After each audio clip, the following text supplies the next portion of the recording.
Help us understand how that level of authority relates to an office in the church like elders. How does the congregation's authority and then the authority that elders have, how do those work together?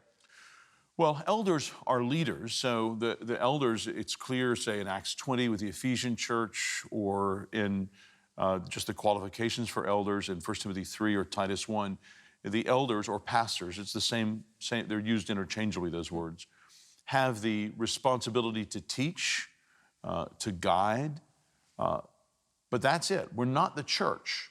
The church, the congregation is the church. Mm-hmm. So we teach and we guide, but the church has to follow. And the church can choose not to follow. And when we're wrong, the church should choose not to follow. Now, hopefully, we're never wrong. Right. But you know what we're like as fallen creatures, even though we're redeemed, we are wrong sometimes. So in our congregation, I've been here 22 years, and I can only think of one time that a motion that was from me was voted down. And even then, it was because of a constitutional provision that required 75%, and we had like 66 or 70%. When you say voted down, you mean voted down by the congregation? That's right, at a members' meeting, a duly constituted members' meeting. I think it's helpful. I've heard you use the illustration before, but I wondered if you could do it again in this setting when you talk about the congregation being the emergency brake on a decision-making process. I think that's a helpful. Yeah, I think one of the bad ideas about the responsibility for the congregation is that people think the congregation as a whole needs to decide what bus we're going to buy, right, you know, what Xerox machine we're going to purchase. Right. Color of the carpet, that kind of thing. That's disasters, usually.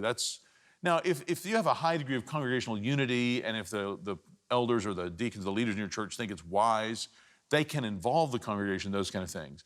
You have to be very careful not to sort of use up the congregation's time for stuff that's really not the point. Yeah. The most important thing the congregation will do is take in members and see out members and recognize elders. So elect a new pastor or other pastors in the congregation. Those are really the chief things they're going to do in a matter of business. Yeah. Because what we do, we care for each other. And the way we care for each other is we let the elders do their leading, the teaching. So Hebrews 13 exhorts us to obey our leaders. That means the elders are the steering wheel of the church. The congregation doesn't steer. The congregation is more like the emergency brake. If the elders start to teach you like Peter did with the Galatians when he was sitting only with the Hebrew believers. Right. And Paul saw in that an undermining of the gospel.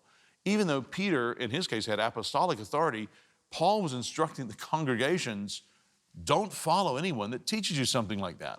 So the congregations have that kind of responsibility. Another example is in 2 Timothy 4, when Paul is talking to Timothy, the pastor of the Ephesian church, and he says there's going to be a time coming when people won't endure sound teaching, but to suit their own passions, they will gather around them teachers to teach what their itching ears want to hear. Now, what's interesting there is he doesn't just blame the false teachers.